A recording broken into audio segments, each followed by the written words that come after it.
call the meeting to order. So let's do roll call.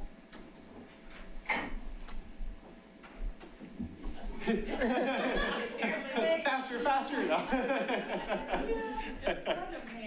So how about if everyone just say their name and then we'll record that? Michelle Horton.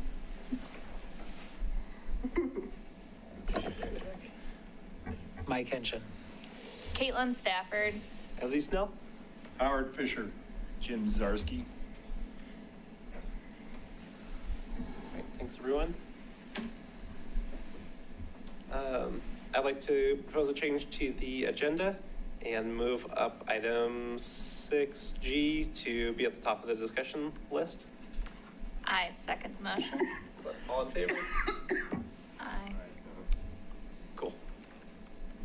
Any additional requests for agenda adjustments? Yep. Okay. Do we need to have a motion to approve the agenda? Yep. Okay. So. I'll make a motion to approve the agenda then. Seconded. All in favor? Aye. Cool. Yes. Just in Okay. case there's issues with you making. Yeah. Yeah. All right, so new business and updates. There aren't a whole lot of newsletter items to discuss. So we can move through that unless anyone wants to take a look at the newsletter, but mostly it's going to be the events that we'll talk about next. So wanted to see if anyone wanted to volunteer to help out with either the Household Hazardous Waste or Hard to Recycle event or the Arbor Day event. So, yeah, should we describe what those events are? And did you want to do the public comment or is that? Oh, I'm sorry. I think it's green. We'll do it during green business. Yeah. Perfect. Okay. Okay. No other non-exclusive? Another company. Yeah. Yeah, these guys are here for the green business. Mm-hmm. Hello. Hi. All right. So, yeah, with the household, is everybody familiar with the Household Hazardous Waste Hard to Recycle event? Or should we describe it? Yeah, describe it. Okay. So every year we work with EcoCycle to put on this event. People can bring paint cans, TVs, the large things that can't go in your weekly recycling bin, as well as hazardous materials like chemicals. They drive in to El Dorado K parking lot. We've got like a little drop-off line set up, so everybody can bring their materials then. So it's a 3-hour event that helps people clean out their garages and properly dispose of things. And when is the date? Which day? So that is April 13th. April 13th, Yep. and it's from 9 to noon. Last year, Martin and I did that event. It started out pretty slow, but gets crazy as the morning goes on. But it's pretty simple. Like what the volunteers from ACES do is just kind of direct traffic, so helping people know which line to get in. You can send me a phone. Okay.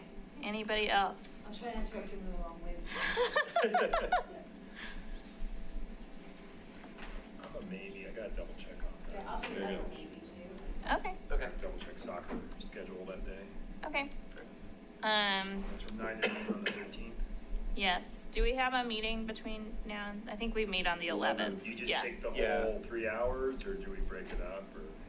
Yeah, it goes by pretty quick. I think if you wanted to split it up, you could. Okay. But, yeah, so we can confirm at our meeting on the 11th then. So they take electronics that they generally would charge like $35. You do or- pay for the recycling by weight, I believe, when they do those events. So there are fees, and they've got a fee sheet that they provide ahead of time. Yes. Are there other people there besides ACES? Yes, the EcoCycle team Okay. runs the event, and they've got What it did I just down agree to a fine art. Okay. Yeah. People and tell them to go that way or this way. Okay, I should be able to do that. Okay. So where's that list gonna be available? Like on the website? I believe it's on our website. And they actually. Included in the town newsletter as well. Is that in the current newsletter? Is that worth bringing up? So I would have to scroll through and look. I can't Okay. remember if it's there. We can share that out later. It might go with the one at the beginning of April because it's in April. That makes sense. Alright. And then after the household hazardous waste and hard to recycle event, we have Arbor Day, which is a big event if you've never been, and we have a booth there to talk about kind of the work that we're doing. Give out LEDs, I think we still have plenty of those. And we've got a lot of other materials as well for interested people. And that is, do you know what time that is? 27th, and Yeah. It's morning. it is in the morning. I believe it's 10 to noon or 9 to noon. Okay, I was thinking it's something like that. 10. Yes, 10 to noon at Wildflower Park. That one I Cool. definitely have a No, and this year, actually, the Arbor Day event is excuse me. Turn this on. We're celebrating the opening of the skate park, so it's Oh. actually at Autry. Okay. Oh, okay. It is incorrect on the website for the town. Ah, On the calendar. Yes. Well, let me check that out then.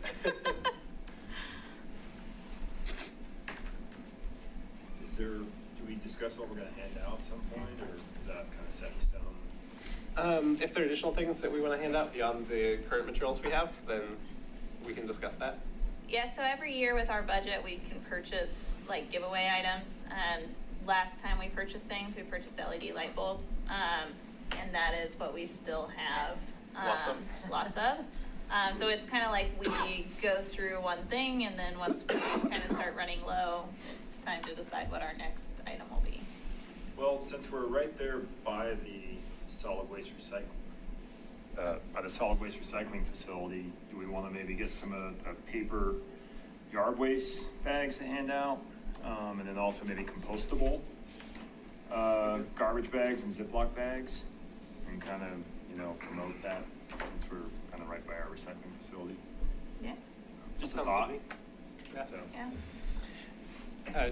I would just say it's nice to have a variety of things. Yeah. I've been to these Yeah. events a couple times. People kind of come by and they're just like looking at the menu of what they might want to grab. And so if you have more things, you're more likely to entice the people to come over and have a conversation even. have a conversation. Sometimes, if you don't scare them off. The other thing, so we will talk about Arbor Day a little bit more with item 6A in regards to green business. But the other thing we had talked about with Arbor Day was working with Rosie Briggs from EcoCycle to have she said they could have volunteers with the recycle sorting game at our booth. So Karen, would that be like Essie and I could reach out to Rosie? To Rosie. Okay. Are we going to have our own booth this year? Okay. So, Or is it gonna be and shared? because it's at Autry and things are kind of set up a little bit different, we as staff are currently, I think we have a meeting coming up in a week to kind of talk about the layout. And so at the next ACES meeting, I'll have a better idea of where, our booth will be. Because I want to say they are spreading things out a little bit, and we may be closer over to the yard waste site because they're going to take people over by the dog park, the skate park. I mean, it's going to be kind of all spread out. Okay. So I'll have more info on exactly where we'll be and whether we'll have a booth by ourselves or if we'll be combined with another advisory group. I'm thinking that we'll be by ourselves, but I'm not positive. Okay. Yeah, my only thought would be if we're combined with another advisory group or multiple ones, that might be hard to fit in. You guys like two Yeah. all at one booth. Right. Yeah. Right. So. So yeah, if you guys are going to reach out to them, I'll make sure that when I go to staff meeting that I'll say, you guys are requesting your own so that you can be with. Yeah. Okay. Yeah. Yeah, that'd be great. EcoCycle. Thanks. And so that date, the 27th, it's a 2-hour event. We could break it up into a 10, 11, 11 to 12, so that people can also go see the facility themselves. Is there I know I won't be available that day, but is anybody wanting to volunteer for that event as well? I could probably. I have a conflict, so I know for sure I won't be able to do any portion of that. Okay. Let me just double check. The Our 27th, soccer day. April. Yes. But Mike, did you say you were available? I said I'm a yes. Okay. You can put me down as a maybe. I'm not sure if it'll work out, but. Okay. Yeah, it could be a maybe as well, but it's pretty sketchy. I've got 2 things that day. Okay. All right.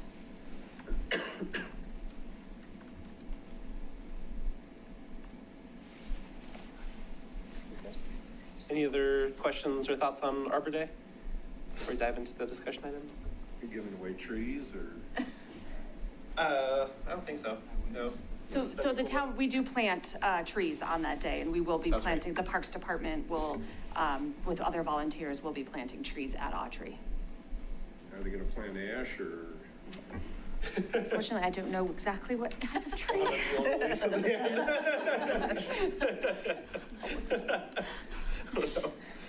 No, it's fun. They used to actually, during the Arbor Day events, way back when, they used to have like Lowe's used to come over and have like their garden guy and like do some tips and stuff like that for things that worked well in our area, but that's been a long time since I've seen that happen.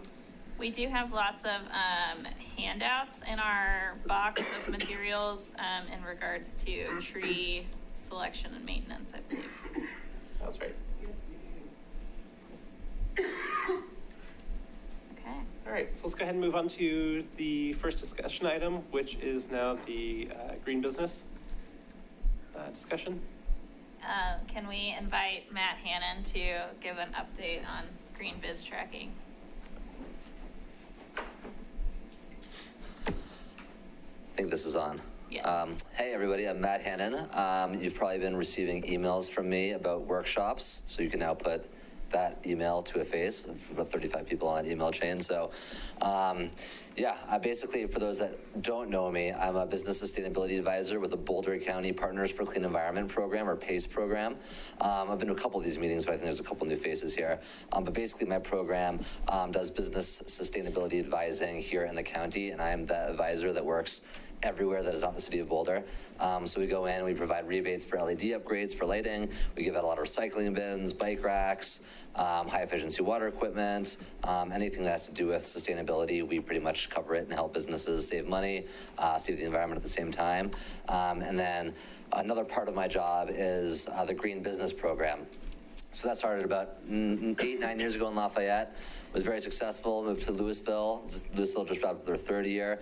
Then Superior just started this past year.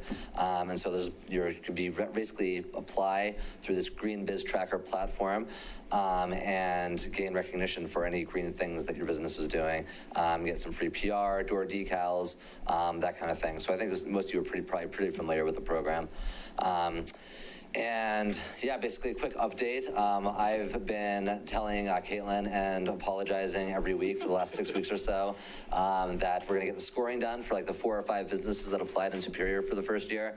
And I tell her on a Tuesday, yeah, we'll try to get it done this week. A week later, it's not done, so I apologize. And then tell her it'll be done the next week, because that's what I'm told. And then it's not done. So it's kind of out of my hands. The Green Biz Tracker is kind of a national platform. The good news is that it's all encompassing and the application saved on it, and the county doesn't, we don't run it or anything. It's a whole different separate organization that runs it. And so that's great because we don't have to do any of the techie stuff. The bad news is that we're kind of on their schedule in terms of when things get scored, when new checklists are downloaded. And it just so happened that we manually downloaded all the checklists in PACE, which was a really fun, not sexy part of sustainability that I was involved in.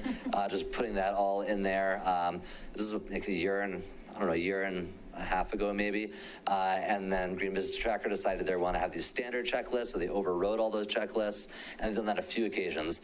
So I keep getting told by my supervisor, who's told by the Green Biz Tracker folks, that okay, well, you'll be ready to score these applications next week when we have this new checklist completed, and then it's not the case, and it's been not the case for 6 weeks. So I keep telling Caitlin and then apologizing to Caitlin on behalf of PACE and the Green Biz Tracker platform that we'll have the scoring ready for you.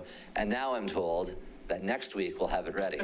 So I am again up here just embarrassed and apologizing, but I think that eventually we'll get there. And as soon as we do, I know that we've kind of been like procrastinating it seems like, but it's out of Pace's hands, and my supervisor's kind of taken this project on the Green Biz Tracker to get it all organized.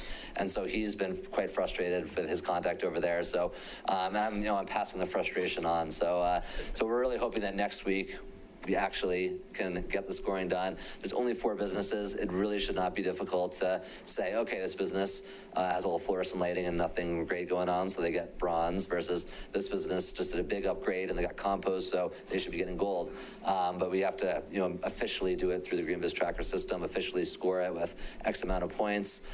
So my hope is that, this time next week, I'll have a much better answer for you, and actual levels of certification or recognition for those 4 businesses. The 5th business is a home business that came in and didn't complete the application, so we're not really counting them, but they'd still be good to kind of keep on for next year.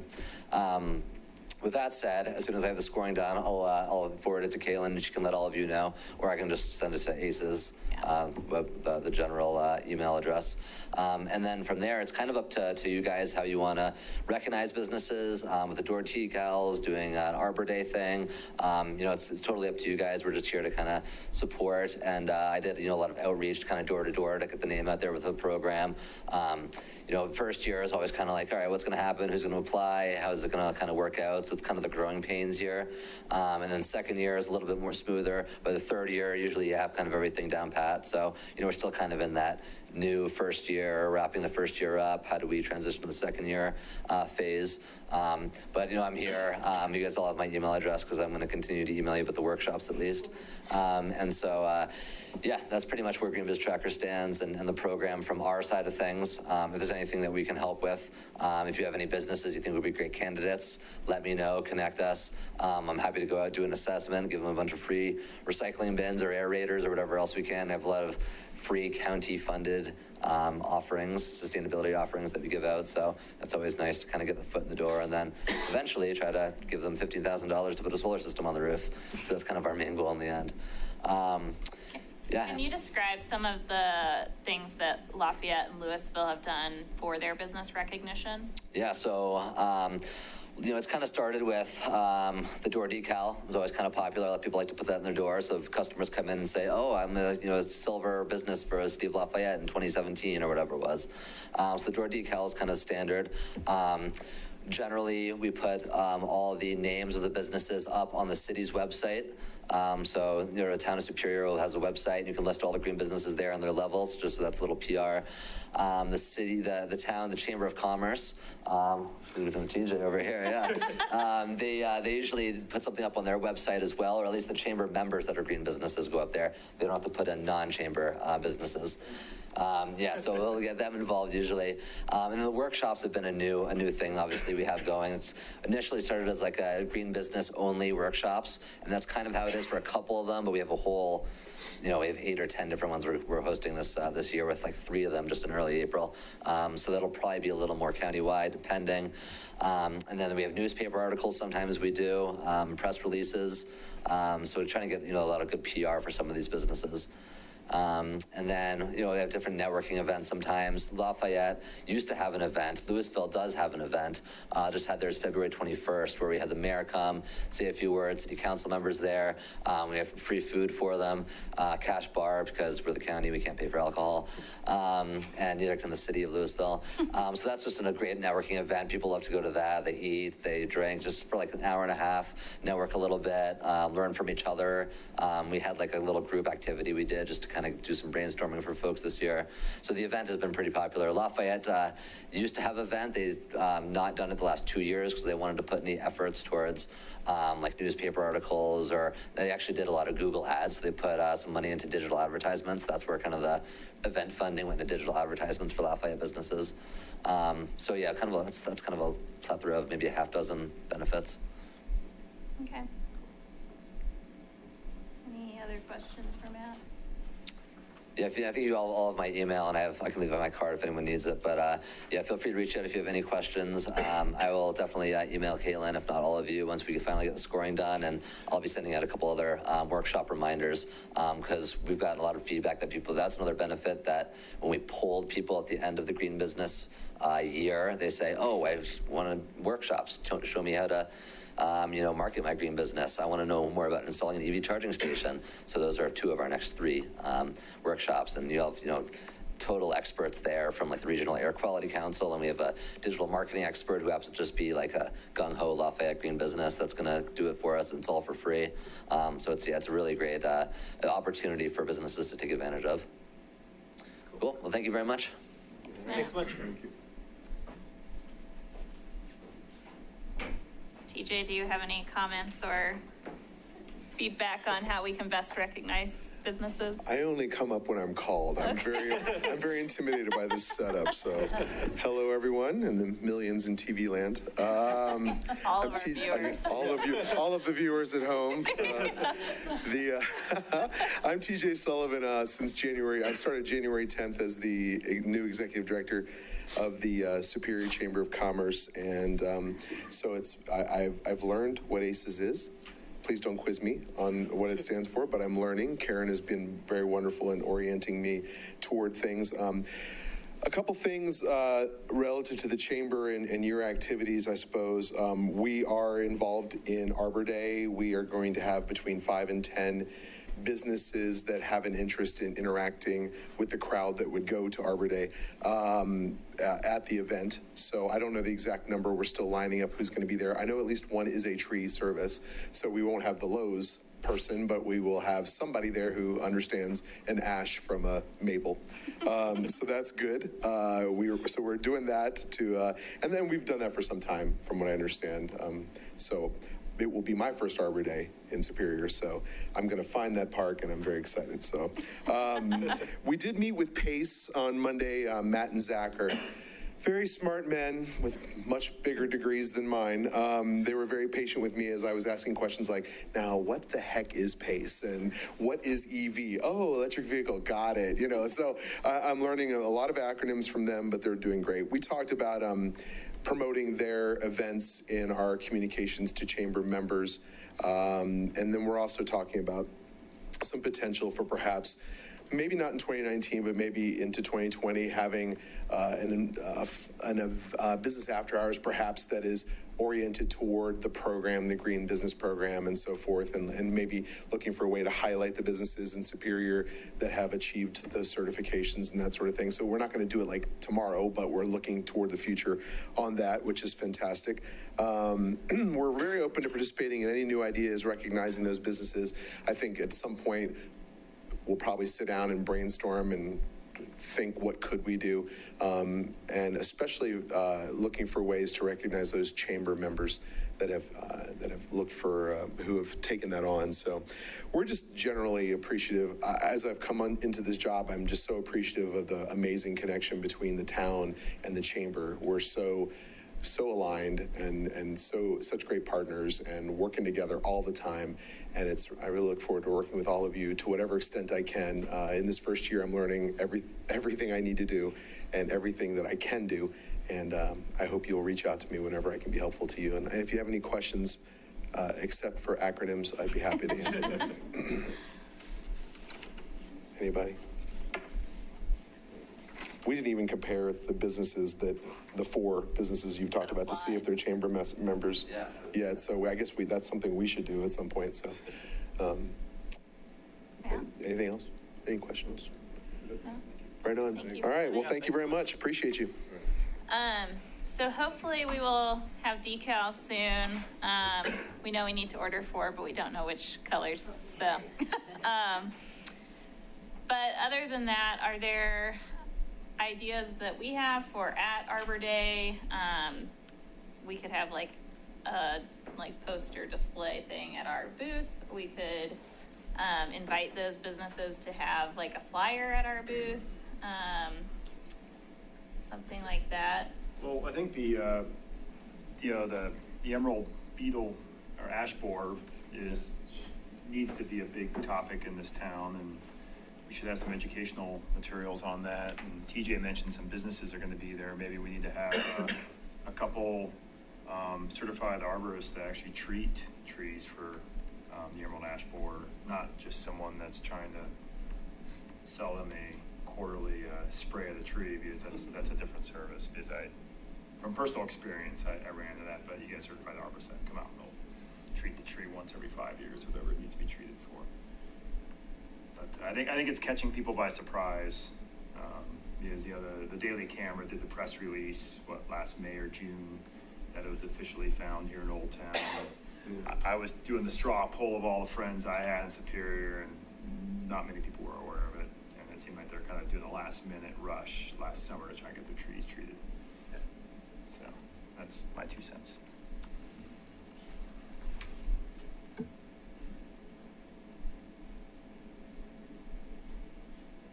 I think it'd be nice to have some sort of display to highlight the different businesses that have gone through the PACE and Green Business Program. Okay, yeah, I think that would be good. And probably something that's a little bit bigger than just another flyer, since we have lots of flyers. Yes. Karen, what kind of options do we have from the town for putting together like a thing? Do we have options?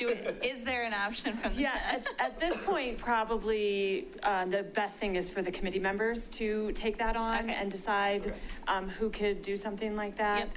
We can help with printing or getting, copies made or something like that, but as far as like designing and putting the info together, that would be committee members' responsibility. But you guys can print. Yes. Okay. Okay. On what scale? Larger?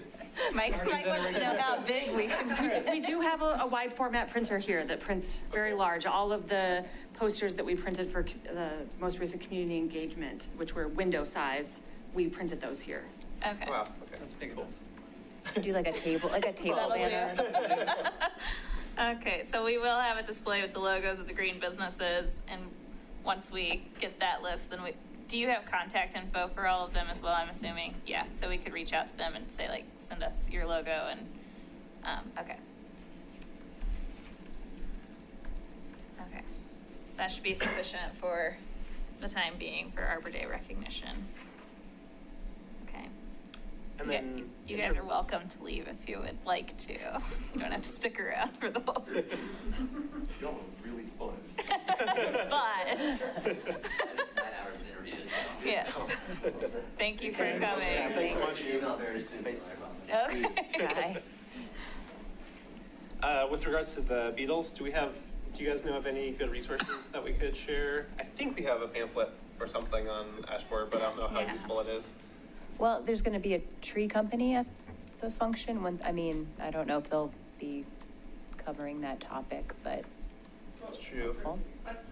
Our staff meetings are with the chamber, and TJ's at those meetings, so when I'll ask that question.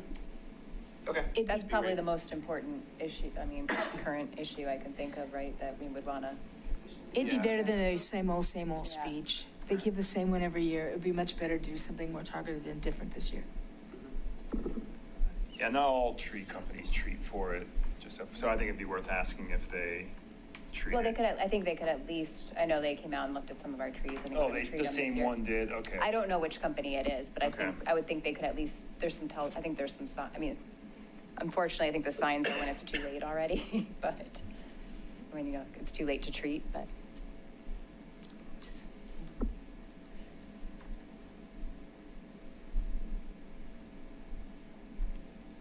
Any other questions, thoughts, suggestions for Arbor Day? All right, move back up to the next item, which is getting an update on staff request to have Resource Central host a WaterWise seminar in Superior. Yes. You have an update? Yes, I do. Devin Booth, who is actually the gal from Resource Central that I'm working with on Garden in a Box, she actually is the one that I'm in contact with about putting a seminar together, and she thinks it's a fabulous idea. She just has to do the work on her end to find out when, instructors, all that type of information. I said we can hold it at the sports stable, in the community room, just like we did the composting workshop last year when I first started. So, and that worked well. So I'll have more info, and I'll just probably email it out rather than wait until the next meeting so that we can get things scheduled. Thank Okay, you. great, thanks. And you said that we've sold 4 Garden in a Box. We have. It opened up March 3rd, that first week in March, and here we are at March 14th, and we've already sold 4 of the 50. Excellent. So we're good. Cool, thanks. We do usually sell out of those each year, right? We Or a didn't lot? last year, I We don't didn't. think. We didn't last year, but we're beefing up our advertising for it this year. Since I'm in this position and able to do that, it was kind of put on someone else's plate last year and years in the past, who had other things to do and wasn't really worried about advertising it, but that's my priority, so I'm making sure that it's getting out there. Thanks, Karen. Thank you. Thanks. Are we allowed to put stuff like that on 0027 and? Yeah, I put it those resources, or- on the 0027 group, but it's always good to repost again. Also like next door, or something like that, so, Yeah. yes. Yeah, as members, you guys are more than willing to go and grab the ads or the different sections of the newsletter and send those out to your social media contacts. Cool. Can we sell those at Arbor Day if we still have some left? So yeah, You can it's, promote. we'll have the flyers and the information, and that will be at Arbor Day as well. Yes.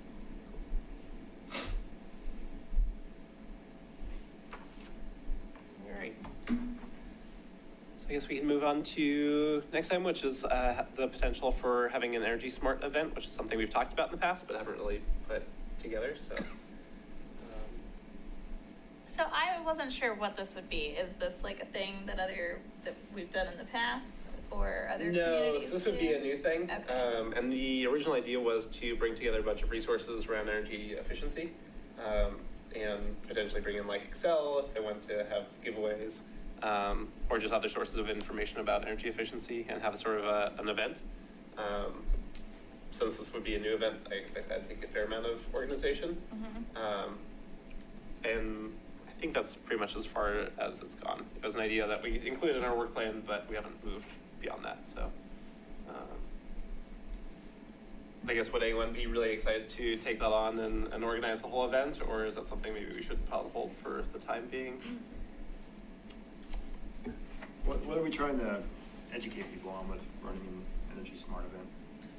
The idea would be just to highlight different ways that people can save energy in their homes. Also highlight some of the rebates that are out there that people can take advantage of. I believe Town of Superior has energy rebates. So it would be things like the energy audits for your home, Right. solar rebates. Wouldn't it be cool to have like all of them come and like bring food and drink? and Yeah. make the people come? So- Like, just do a business after hours or whatever type of event. Yeah, I think it could That's a good certainly idea. be something like that. And I think that's also on, so the Excel Partners in Energy program, that's one of the things that they say like they'll help you with as well as like planning Yeah. an event. So I don't know if it's something we'd want to put together with that, That's true. so that we have that additional support in planning. But I think, yeah, it could be a fun event. What do you think, Mike? I was gonna say, I think if we were going to try to do Excel Partners in Energy, it would make sense to wait to do this event. Yeah. So it's all part of the same thing, instead of Yeah. duplicating work. Because I know Excel really wants to promote all the programs that are already out there, which is sort of the same thing we would be promoting with Energy Smart. Yeah, So there's some that's true. overlap.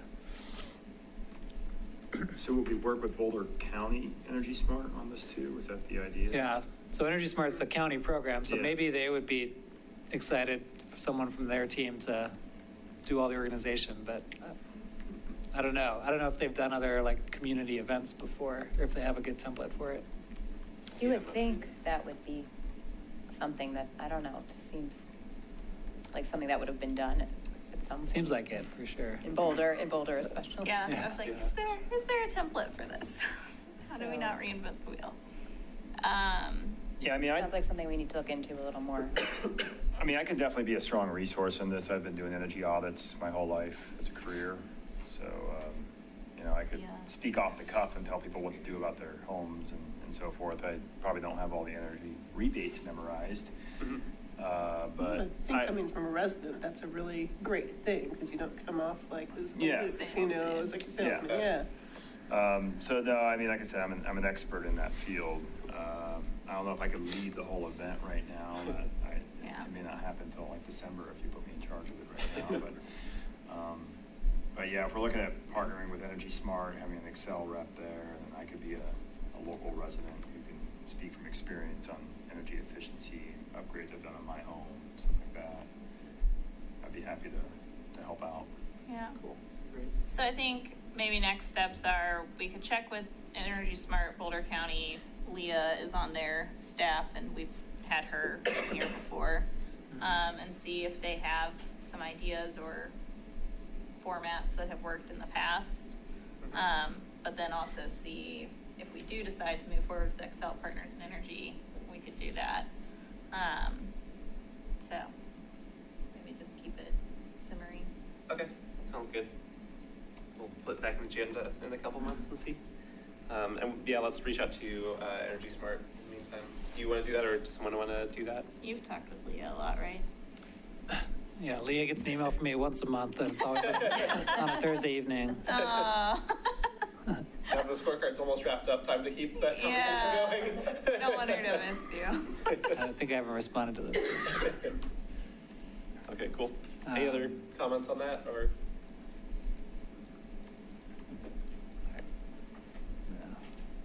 Which leads us into the sustainability scorecard. Do you want to talk about that? I think we can do it quickly. There's not much. It's the PowerPoint, the next one. Okay. There's not much. There's a few things that are new, actually. If you're, I don't know if you're able to make it full screen, and I don't know if we have any lighting options to make it more visible. Behind Eileen, there's switches. Oh, is that where the switches are? Okay. These? Down in the bottom right, you should do the Zoom. No, this way. She's talking stuff. Oh, so go ahead and flip one of those. Oh. There we go. Ah. Yay. Ooh. Okay, well, it's mostly the main thing to know is that, yes, we've created this for the purpose of tracking over time, over years, how the community is doing against the measures of sustainability that we feel are important, and allows us to have a more informed conversation about setting goals or designing new programming, incentives, whatever. And the process we said is that we've drafted it. I'll take any more feedback you have.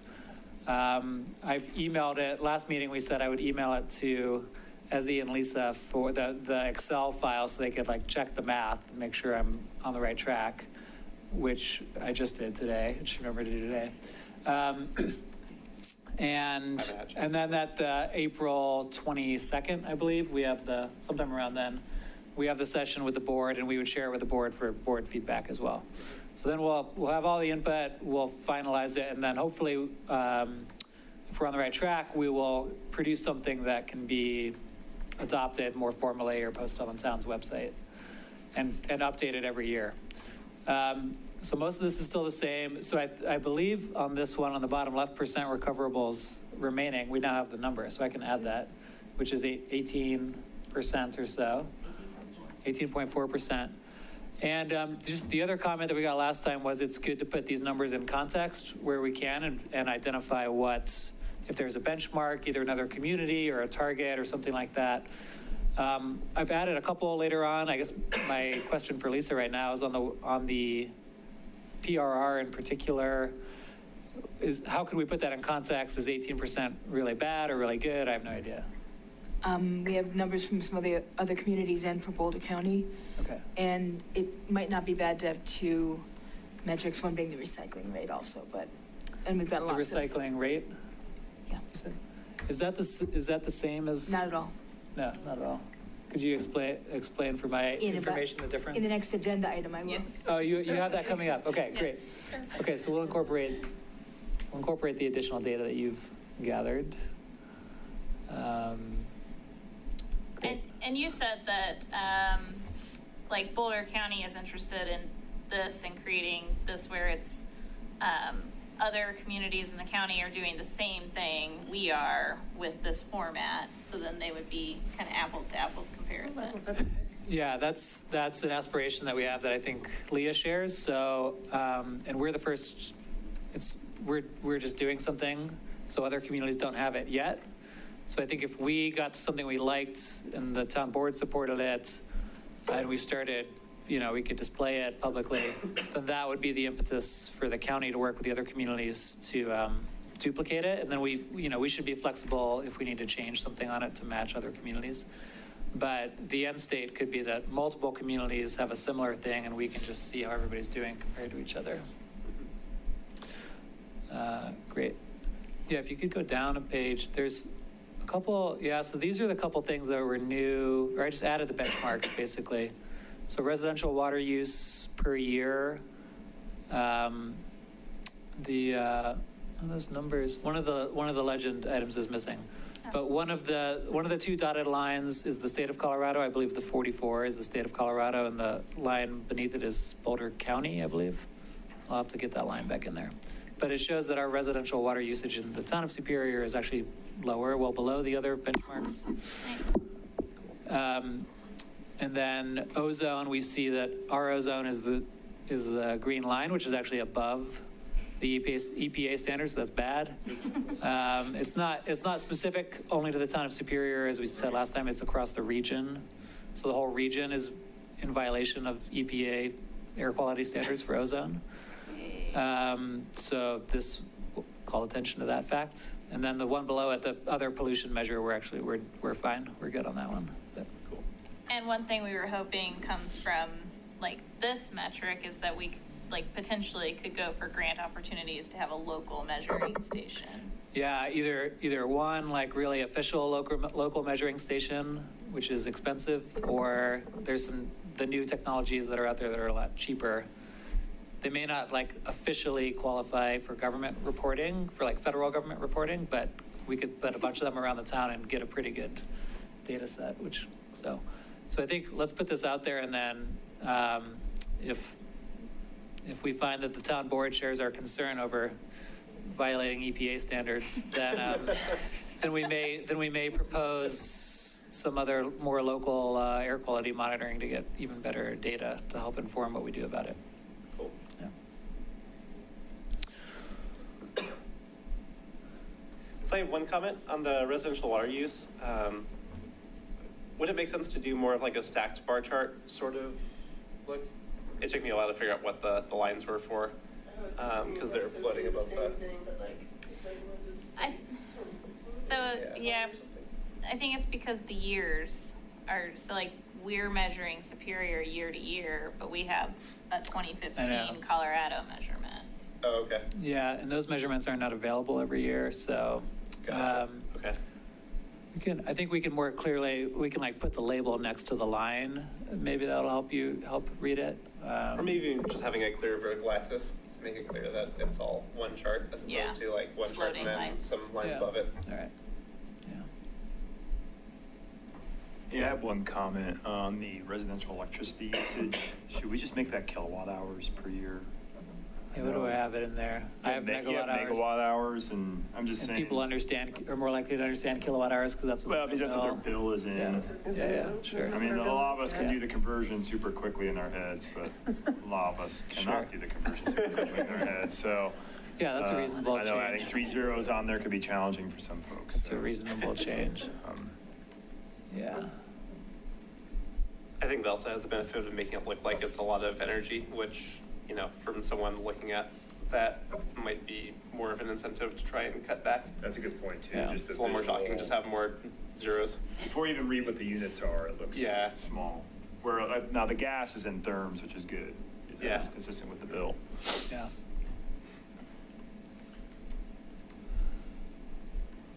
Yeah, and those ones, actually, I'm realizing now, Excel puts out these data by community for those two, and so we should be able to directly put Louisville and Lafayette side by side with us. Cool. Yeah. Okay. Excellent. Well, thanks again for all your work on that, and I look forward to digging into the spreadsheet later. Great. Thanks.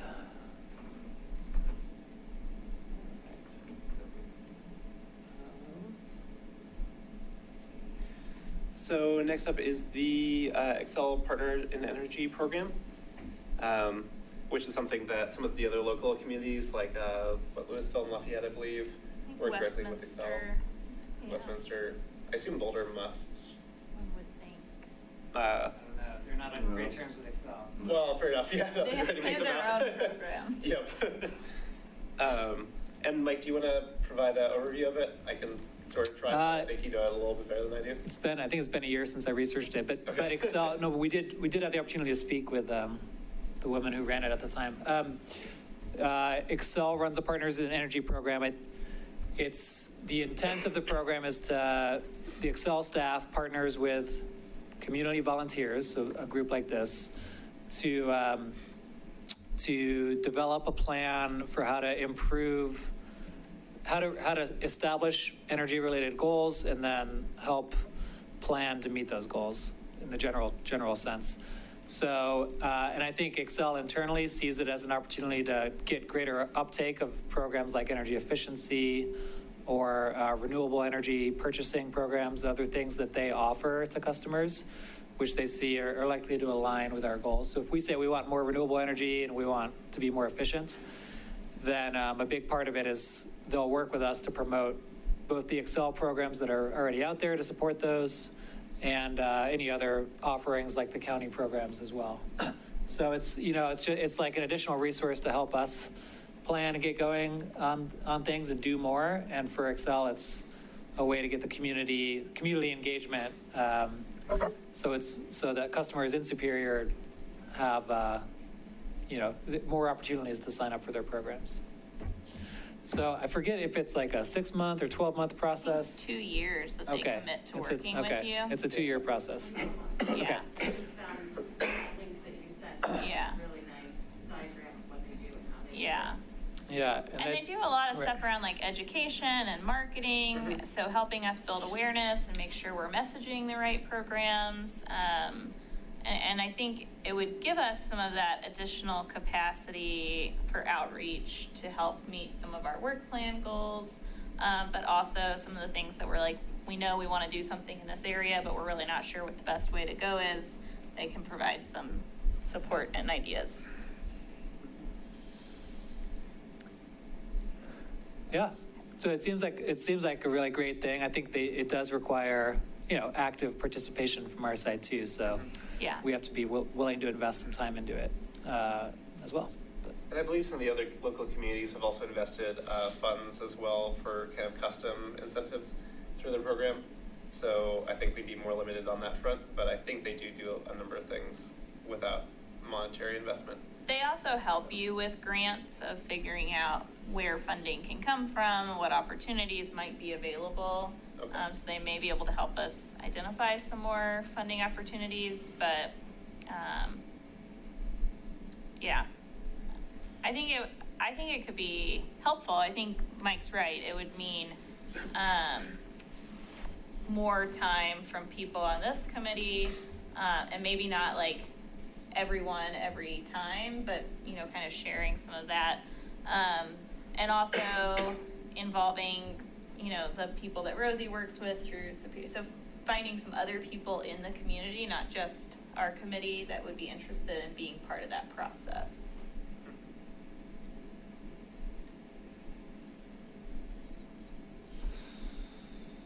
If Excel will send a rep up and talk to us?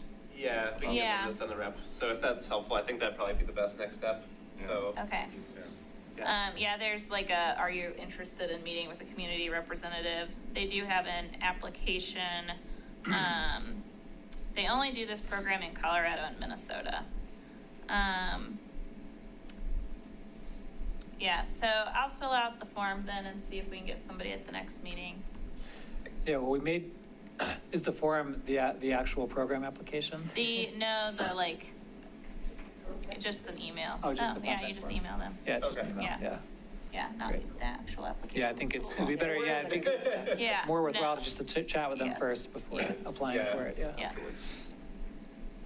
But does this overlap then with us wanting to do an Energy Smart event? That's what you were saying? Yeah, I think if we got into this thing with Excel, it would be like a big 2-year planning effort, and we'd probably want to incorporate Energy Smart into that. And that's one of the things they say they provide is like events. And so they say that Excel, their people that work with you would help and assist with designing and developing invitations, agendas, or other collateral, identify steps of an action plan to support a community's event, assist with developing a communication plan to build awareness of the event, And some of the things they say are like a community trade fair to promote weatherization, renewables, community resources, et cetera. Open house to inform community members about the energy action plan and solicit input and support. So I think they would help us with putting together that type of event, which would be nice. But if we decided not to do the Excel program, Yeah. then we could still come back and just do a single Energy Smart event. Yeah. I'm sure the county folks would be happy to do it. Yeah.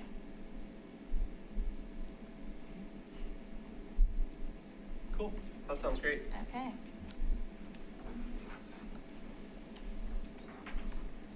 All right, so next item is about EV charging infrastructure options, and in particular, OSAC made a request to get input from ACES around some suggestions for a new trailhead. And Karen, do you want to talk a little bit about that, or should I just pull it up? Pull up I think one of the OSAC members emailed it out to everyone, so I'm sure you all received that presentation and you can kind of look through it. Oh, here it is. Cool. So this was just the slide that has the cross-committee collaboration opportunity, and I just wanted to point out that what they were asking from ACES was, would we suggest or want them to include or recommend them that they include a charging station or some sort of solar lighting, or those are the two things that they put on there. But as far as environmental sustainability goes, I mean, we could come up with a few different things. But basically, I spoke with my boss, Patrick Hammer, about this, and they did want the information back to them by March 1st, but he said since we hadn't spoken about it, we could go ahead and kind of discuss it this evening, but not to spend more than 10 minutes, because it is basically a recommendation. So if you guys want to just say, and we captured in the notes, we would like to recommend that OSAC recommends, these sustainability items for this trailhead, and kind of leave it at that. Yeah, I reached out responding on that email since we hadn't had a chance to talk at our February meeting, and let them know like electric vehicles are a priority for ACES, so including a charging station if possible would be great. I also suggested like in their landscaping, going Xeric landscaping, they could have like signage about what that looks like and what it means and different features to help educate people in the town. I think double waste bins are required at all town facilities, so that's not really something we need to recommend. Why are they building it there? Not part of our recommendation. Can you remind us where the trailhead is? It's right up the hill here where that old house used to be. Or where the old house I was used to going be? to say, the only way I can describe it is where the old house used to be. It's not there anymore, so it's kind of hard. But it is as you go up McCaslin, if you look, you can also see where that temporary road is, so that original town people could get out in the event of it would be closer to McCaslin, sort of below the Key Bank building. I don't know the exact plan. What they're really looking for is if you have ideas of things, the part of the dilemma we have with that project is, though, it has to be approved by Boulder County because it's a joint project with Boulder County. And what we're going to do right now has been approved. So anything you think about, it doesn't have to happen today. So if you want to think about it some more, because we would have to go back to Boulder County to request any changes to the current plan for the trailhead. So the town board did indicate to OSAC the other night that we're open to suggestions for things going on up there, but right now there is no funding for it. We are absolutely open to considering it. So if you've got a great idea, the thought of the charging station seems like a viable opportunity, but of course that means we also have to run power up there. But as the Rogers Farm development comes on land, we don't know what impact that'll have either. So, I think the sky's the limit as far as ideas you might have to advance. That is our true trailhead connection to the rest of the Boulder County system, unlike the Colton trailhead, which is Boulder County. So we do, I think the board indicated we would like to make that sort of a showplace trailhead eventually.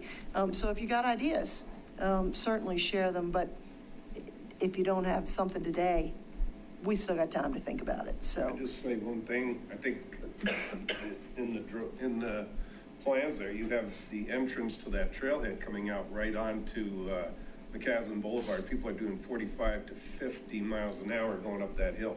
Why can't the road just go and connect to the Key Bank, that whole area there? Because we don't have the option to do that. You know, and literally, that plan has been approved. It was submitted by OSAC to Boulder County. I was not the liaison to OSAC at the time, so I can't give you a lot of background on how they came up with that plan. But I think part of the hope is that as the Rogers Farm development continues to grow, that we'll be able to connect from the Rogers Farm development where we have the connection at the roundabout. But right now, we don't know what's going to happen with Rogers Farm. Yeah. Do you know if back on your point about running power up there for an EV charging station, do you know if part of this development here includes infrastructure to get power up to that? I have no idea. I mean, we haven't seen any sort of a plan for Rogers Farm at this point, so we don't even know what the power would look like to go up there. So, but, you know, doesn't mean you guys shouldn't say, hey, we think this would be a really great benefit to put up there. I mean, it's not going to be the biggest trailhead in Boulder County, so, but it will be, you know, the one that is in Original Town right now will be sort of phased out because this will become the trailhead. When you say that, you mean just the little one at the corner? Yeah. I don't know what street it is. Yeah, I mean, that's not really an official trailhead, Yeah. but the goal is to make that go away. Okay. Yeah, I guess my recommendation would be purely based off of costs, because I think it'd be very expensive to put an EV charging station in, especially if you have to trench power all the way up to that. Whereas maybe we could fill that entire parking lot full of solar LED lights for half the price of a charging station. And I don't know if power even needs to be there. You guys have a 120 outlet up there or any power? And can we avoid power? I literally and just do don't solar know. stuff? So I think there's a lot of things to balance, and to ask for a straight up recommendation, I think we need to know more information. Could we recommend consideration of a variety of different measures? And then we can just kind of brainstorm and then. Yeah, I mean, I think you can recommend anything I mean, sky's the limit. You can say, these are the things that we think might be viable depending on expense, depending on other things that connect in up there. Because, I mean, seriously, I literally don't know exactly what is planned for that, but I do know it has been approved through Boulder County. Yeah. And any changes right now would probably take us 18 months to even get them, because Boulder County is way less nimble than we are, and we're not fast, so. So I think it's just like the ACES committee recommends consideration of the following items depending on final plans and budget. Yeah. Well, how about a bike repair station and a bike pump? To get a lot of bikes going through there. Yeah. I think that'd be fantastic. I'd also love to see like what we have at the dog park with compostable dog bags and a facility to receive those. I would love a water filling station there. Yeah, I was going to mention that too. We'll steal that from Pro Staff. Always run out of water. Yeah, I mean, like, one of the things that came up when we were talking about it at the board meeting was to put a restroom there. There is no plan to have a restroom there. So, I mean, you know, that's $100,000 to do that. But those are the kinds of things that if this is going to truly be a significant trailhead, so those Dream were. big. You know, right now, we're just happy to get the trailhead in, but as we go on, those are options. So, just a small point. I think we thought that a restroom was $100,000 in a park, but then we did a prefab and it was a lot cheaper. So you might look at that. Yeah, I don't know. I mean, I'm just saying that was an option that came up as a conversation. So do we just want to brainstorm some measures and then we can just propose consideration of a list of measures as things evolve? Okay, so do we want to go full solar EV charging? Because that's also kind of additional. That's a pipe dream, I think, why not? I mean, if I'm we're not convinced on it. Wait, can you say what you mean by that? Yeah, so it's an EV charging station that has solar overhead, so it provides shade for the car underneath. So it's sort of an added incentive if it's hot out. And ostensibly, the solar panel contributes a little bit to the power given to the Okay. cars, Oh, but it would still be grid connected though. yeah, mostly it's just pretty and shows off that it's solar powered. But if we're thinking of all the things we could potentially do. Yeah, that's fine for broad consideration. I guess I'm not convinced, but I think I'm on board with, the plan we had talked about for EV charging, which I don't think we've really moved forward on yet, is to fund a small, study of the different EV sites in towns, potential sites, the relative cost based on where the utility infrastructure is today, with an emphasis on what it might be like to bring some really fast charging to downtown Superior. So if we are doing a townwide evaluation of EV charging opportunities, I think it would naturally this is just something to consider. Absolutely. Like, is this site suitable compared to other sites in town? If there's no funding, if there's no funding today, maybe limited funding in the future, where should we prioritize, et cetera? It feels like it should be lumped into one townwide evaluation Yeah. of EV Yeah. charging. That's true. Yeah. Well, I think we could say like, consideration of an EV charging station, in line with the, potential recommendations from EV potential study. Yeah, they should absolutely consider it, or if there's an opportunity to do it, or get somebody else to pay for it, or do Yeah, something. that's what I was gonna say. Then they should just go for it, but, yeah. But I think more broadly, it'd be better, we should figure out when we're gonna scope the next step on the broader EV study. Yeah, okay. Sure, add that to our next agenda. Cool. Is there currently a plan to have a bike lock or bike rack? Thanks. Do you know? I don't know. Okay. Well, let's Put it add on that the to list. recommendations in case it's not already considered. Okay. We need like a dog waste recycling bin there. Oh, you Yeah. mentioned that. And the Yep. compostable The bags. compostable dog bags and bin. I think that what you said, Caitlin, for some plantings, landscaping, whether it's xeric or native plants, and maybe Yeah. some educational signage would be really nice. Yeah. I think that'd be awesome. Telling people what's there and explaining why it is, and that would Yeah, be- I think, because a lot of Be people, I pretty, too. feel like don't understand what that means. And they're like, oh, it's just rocks. And it's like, no. So I think it could be like a good showpiece demonstration garden. Yeah, so no grass or no sprinklers or anything there? It's all gonna be xeric? All zero. I'll save you some money right there, yeah. But I think that's a great idea. Yeah. I mean, those are the kinds of things where would you put something that would educate people about xeriscaping? What a great site is right at a trailhead. So I think that's maybe there's- perfectly the kind of ideas we're looking for. Yeah. And maybe there's an opportunity to work with the Denver Botanic Gardens Plant Select Program as well, to use this as an extra kind of showcase site. Yeah. Oh, that'd be cool. Can we Could do a weird compostable things? toilet. That'd be awesome. Are we allowed to ask for weird things like, and this is where I don't know, like, are there recyclable surfaces that we can use for the parking lot or anything like that we can kind of request?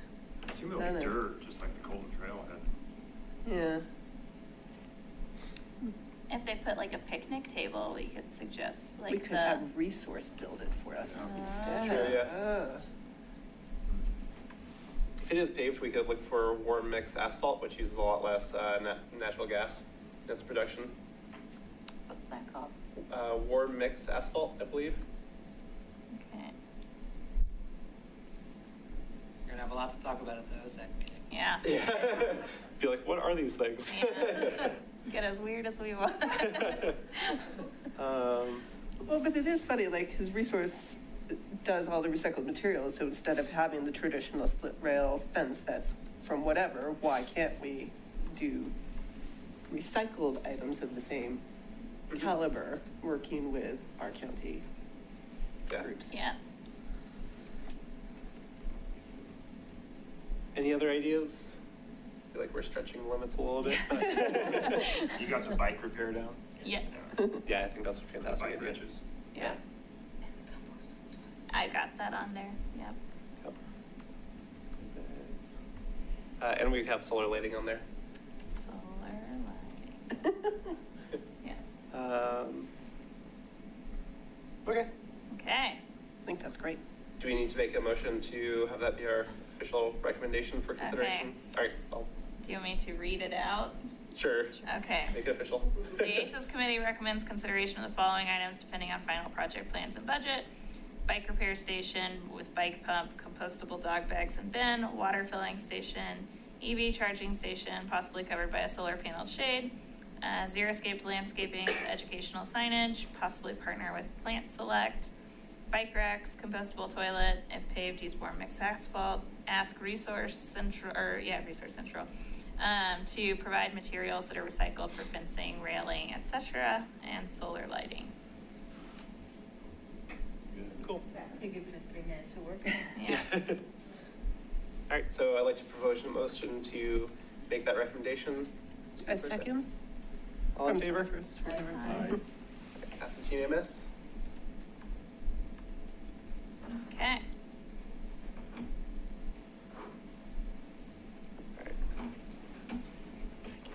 I can't see where the cursor is. Okay, there it is. Sorry. All right, so next we want to talk a little bit about potential drought mitigation strategies and town sprinkler controls.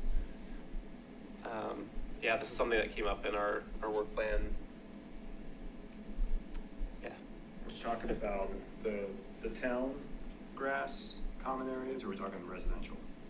Yeah, so I think there are kind of two components. One, the town sprinkler controls refers to everything that the town irrigates, and so making sure that that's, you know, whether it's commissioning process to make sure it's working efficiently or adding additional automation. I'm not entirely sure how the current sprinkler system works.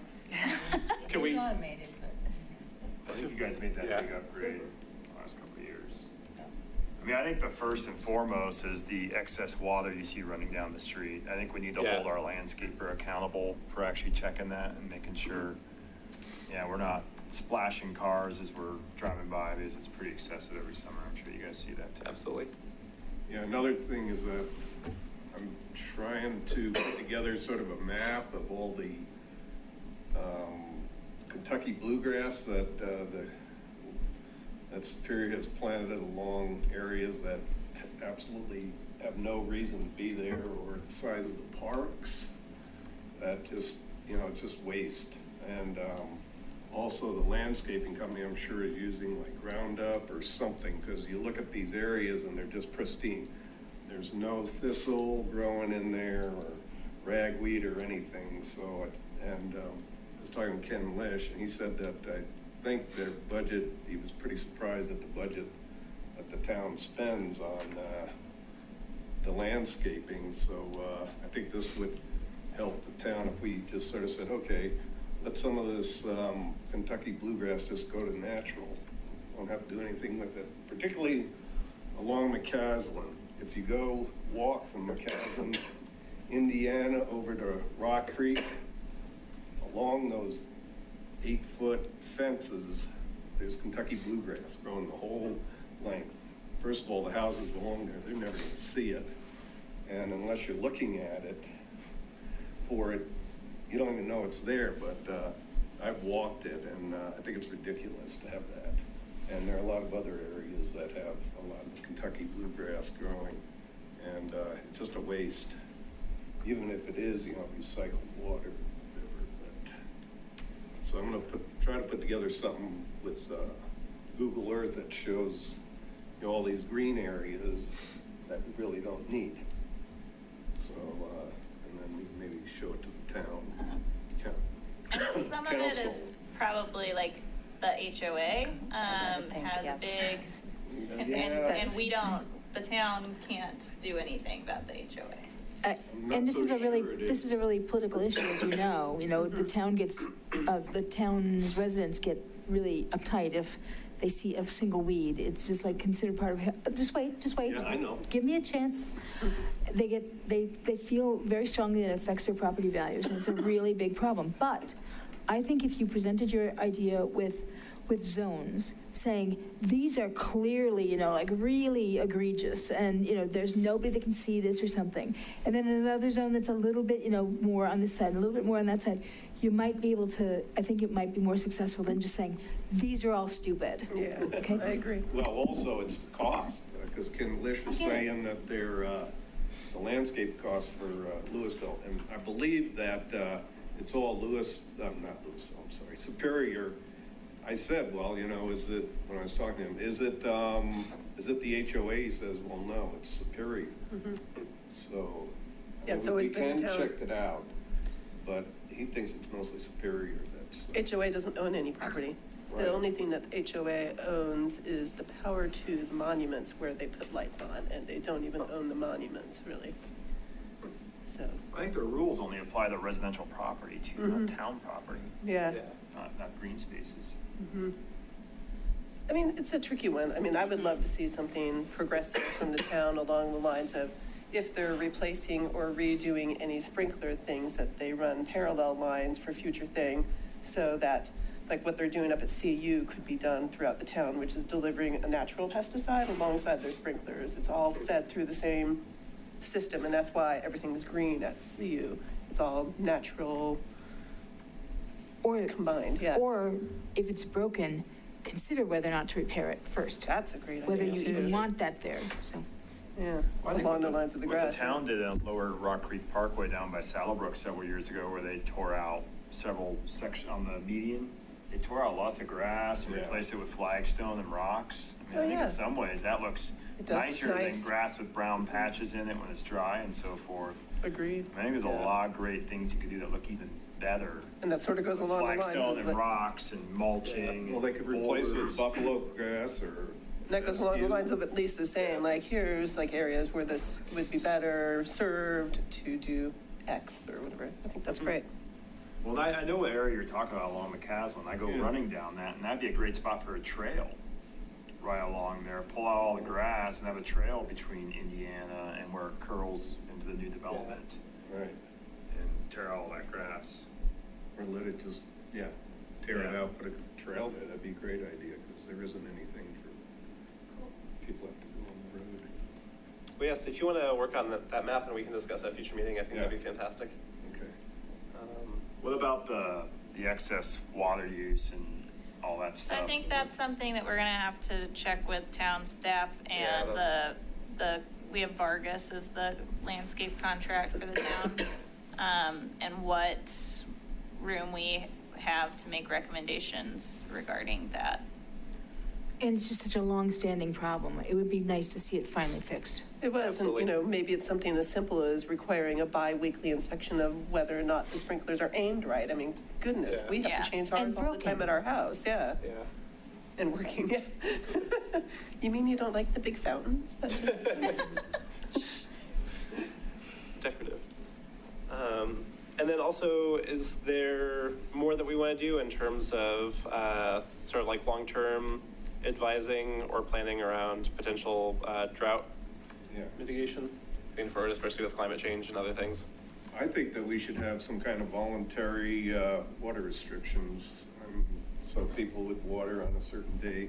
First it would be voluntary, and then if the situation got worse, then that would have to be mandatory. But if we could just sort of let people sample what it might be like to water on like every Wednesday or whatever based on their Maybe- house address. Maybe more enforcement of the actual ones that do exist, which I believe are 6 PM to 6 AM. Right. Because that does not happen, is enforcement of that. Yeah. I mean, but it'd be voluntary first, because you know how people don't want to be But if we told have a about that. statute in place already. We do. We should be enforcing that. Correct. Yeah. Well, we Lisa? don't. So there's also a subset of the public works guys and women in this county that works on drought mitigation issues. I know Doug Short used to be a really active member of it in Lafayette. And having one of those guys come, guys being the poor. Yes. Right.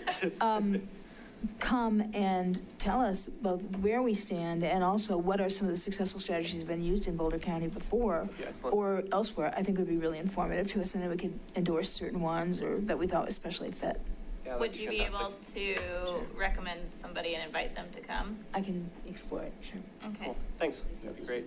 I mean, do we need to maybe have the head of our water district or someone that's a part of that come and talk about what drought mitigation strategies they have in place? When do they declare we're in an official drought? We need to do water conservation. I think there's more information we need to understand before we just that's a fair I'm point. not saying we're throwing random ideas out, but I don't know if our ideas have already been considered and No, is point already taken. on the list. Yeah. Same thing with the maintenance practices of the water running down the street and Mm-hmm. stuff. It seems like we need to talk to the people that are in charge of this stuff in the town, Yeah. or oversee it at least. Karen, for the landscaping thing, would it be better to have like town staff that is the liaison for Vargas come talk to us? Yeah, that's what I've Okay. written down as my next step on this, is to talk with my Okay. supervisor and find out, where that all lies, and either get information that I can share with you or have one of them come and share that info. Okay, be great. Thanks. And do we have somebody from the town of Superior Water District that we could have come talk about like their drought planning and what their goals are? I'm sure that's something you guys can look into and someone can Okay. reach out, yeah. Okay. So I should or shouldn't talk to somebody I broader? think the more Okay. information we have, the better. I think that'd be helpful. So where do we get our water from? I think that's a Carver. Is it Yeah. Carver? Yeah.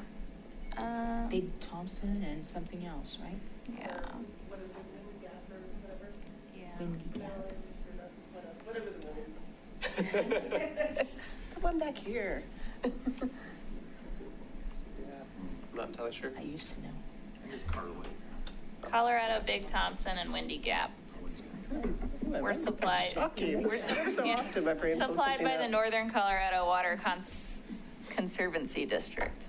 I can say words. So, I guess, what position do we have compared to other cities or other water users? You know that? In general, like our water capacity? No, No. but where do Our- we, there's a pecking order, in Colorado, who gets what water and how much, and I'm just curious where we sit in there. I think we'd have to ask the SMD person for that specifically, but I can speak in a very general sense that the capacity at the town is far more than we use. We overbought, That's- but we've also built since then. So, Right. we approved all this stuff, so I have no idea if that's still the case. And that was So I my think guess it's as well. worth revisiting, but the Oh, other it is, pecking yeah. order I think is really interesting is we do kind of suck in water usage compared to like Louisville and other places. So I think that's another pecking order we ought to be looking at, Yeah. because we don't have the increasing block rates that are nearly as aggressive as Louisville and other places.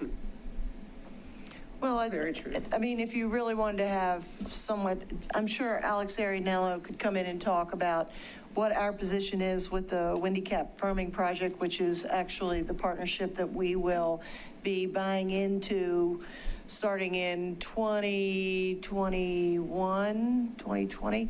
We actually have to start paying in to help build a dam that is going to make us be very secure in our water assets. So he could come in and talk about that. We've been putting aside money for that for years, I think probably back from when Lisa was on the board. Yeah, we were super secure until we did that, so. Yeah, and so and literally, I think you've raised a great question about what impact has our additional neighborhood had on us. And I mean, Alex continues to assure us that we have nothing to worry about. But, I think it's totally appropriate for you guys to have him come in and talk to you about it. Yeah, that'd be fantastic. Yeah. Well, before developments are approved in town, do we look at our water capacity and the impact of the new development on the water system? Absolutely. Oh, we do, okay. Yeah. And by the way, they tried to pass a state law saying that you had to do that, and it failed. Oh, interesting. Isn't that shocking? Wow. I wouldn't be surprised, it probably was, last year? No, it was about 7 years ago. Okay, yeah, well, that It was was the ridiculous. Republicans had control of both houses, so. It failed. Be careful. Any other thoughts or comments on drought mitigation we want to talk about? Yes, we are on public television at the moment. Someone come after me. All right, so our final agenda item is ideas for recycling outreach. Yes, so I'm going to pass out a little something, so if you could before we didn't have enough. I never expected this many people, can I just say? That was a shock. Thanks. So I'll keep it really short because I know we're almost out of time. So the bottom line is this is kind of an interim feedback about the waste sort that was done in December. The grant that we won, the Boulder undertook a waste sort, Boulder County undertook a waste sort. Superior was therefore designated to get its own sort of sort as well. We had, I'm happy to talk about some coordination difficulties that we had, but the sort was done for Original Town, but we didn't get HOA tonnage. So we have a sort of Original Town, and I'm happy to talk to anybody about that offline. But what I really want, what we got is a sort of the trash and a sort of the recycling.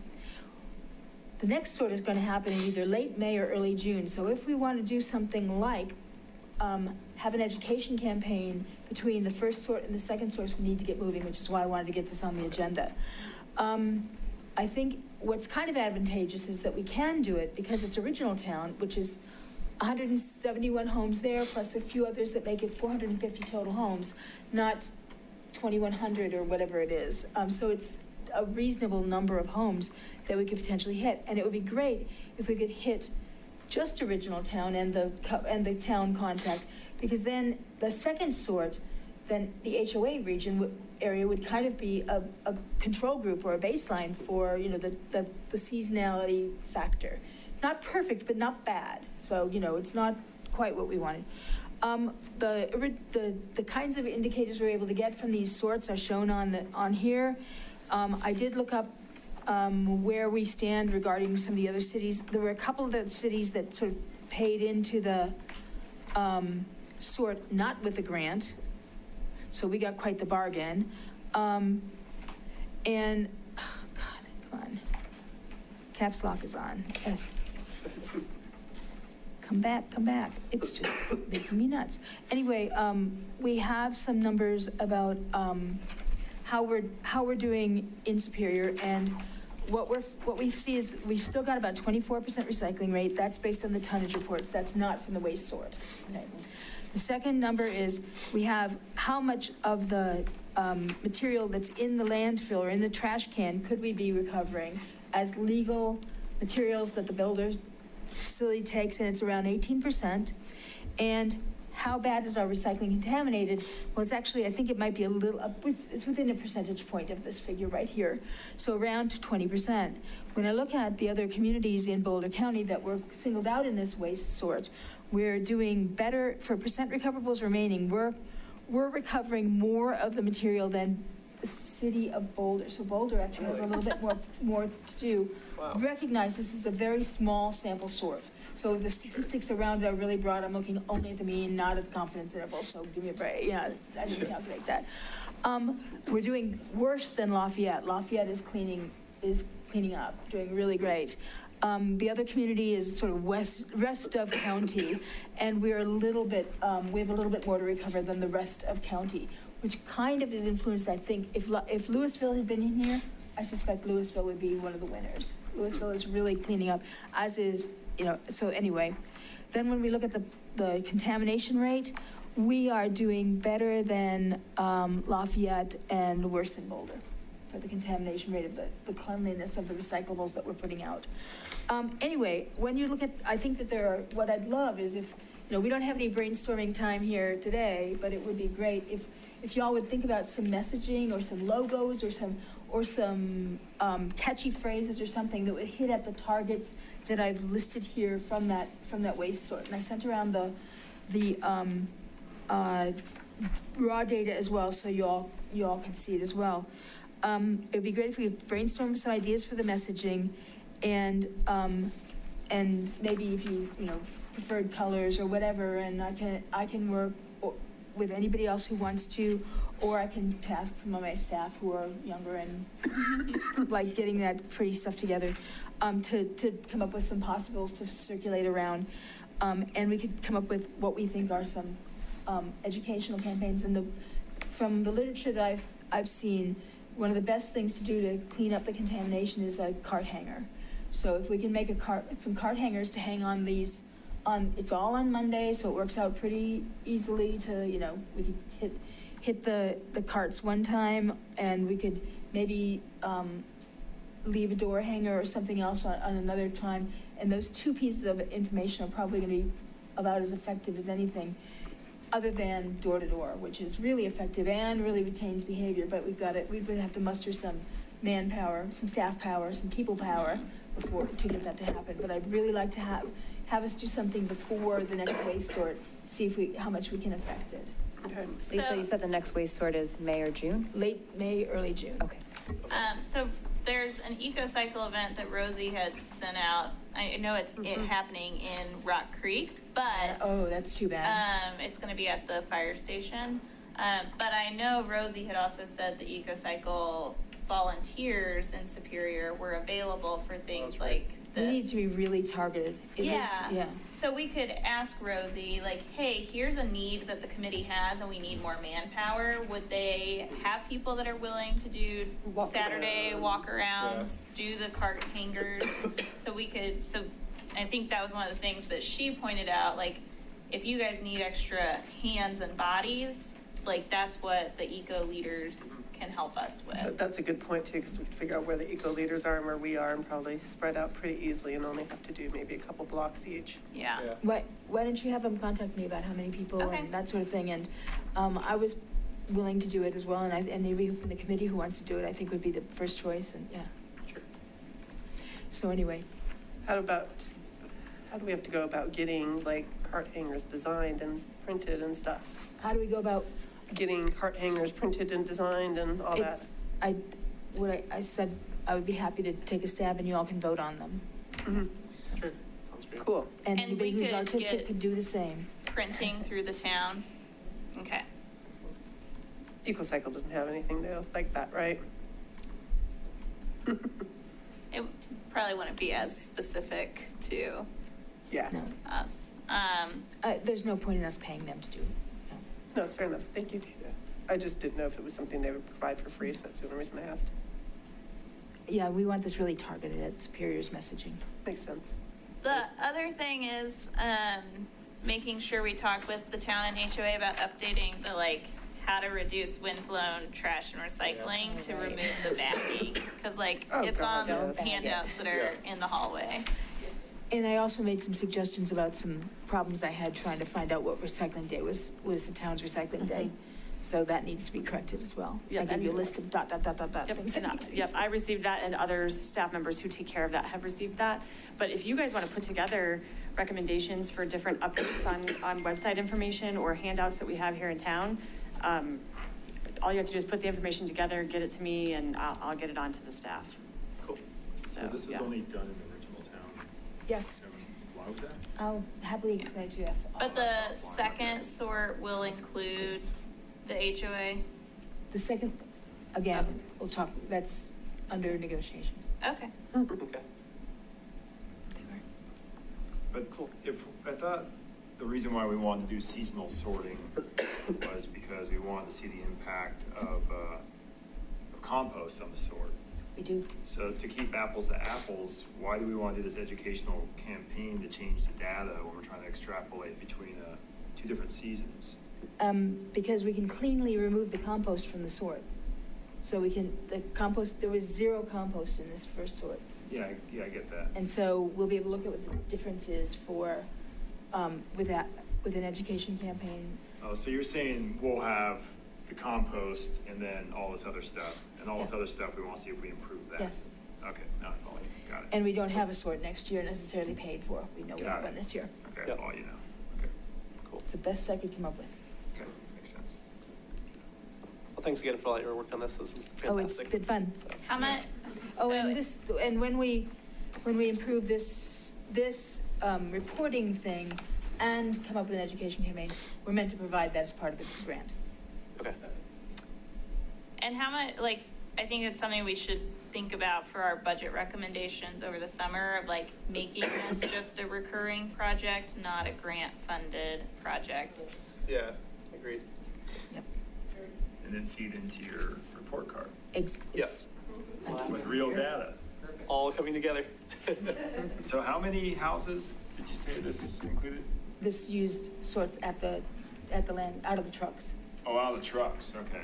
Do you know Random, yeah. You know roughly how many houses that was, or what percent It was. of the total? It was about 1,000 to 2,000 pounds.